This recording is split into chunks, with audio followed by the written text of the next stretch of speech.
ثلاث فرق فقط لا غير هم اللي صعدوا للدور الثمانيه في دوري ابطال افريقيا حتى الان. من ضمنهم طبعا الهلال السوداني اللي هو تعادل مع مولوديه الجزائر بتعادل ايجابي 1-1 اللي خلى الهلال صعد للدور الثمانيه. بعديه على طول صعد بيراميدز بعد ما فاز على سجرادا دقيقه 90 في ملعبه وسط جمهوره، وصعد بيراميدز المصري الى دور الثمانيه.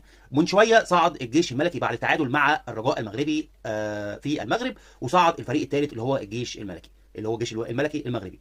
قول لنا في التعليقات دلوقتي تتوقع مين من الثلاث فرق دول اللي هم اول ثلاث فرق صعدوا دور الثمانيه في دوري ابطال افريقيا السنه دي، اللي شكلها كده هتبقى صعبه ومش حدش هيتوقعها كتير مين هيكون صاحب اللقب السنه دي، لان تقريبا كل الفرق في مستوى واحد، كل الفرق ادائهم يعني تحس ان هو اداء واحد، فعشان كده الموضوع هيبقى صعب شويه. توقعك هيبقى توقع جامد جدا. قول لي من اول ثلاث فرق دول اللي صعدوا مين. طبعا زي ما انتم عارفين النهارده الاهلي المصري فاز على استاد ابيجان في استاد ابيجان 3-1، والاهلي اقترب بشده واقترب جدا جدا من الصعود، لكن مش هنقول الاهلي صعد غير بعد نتيجه مباراه بكره اللي هي هتحدد مسير المجموعه بتاعه النادي الاهلي.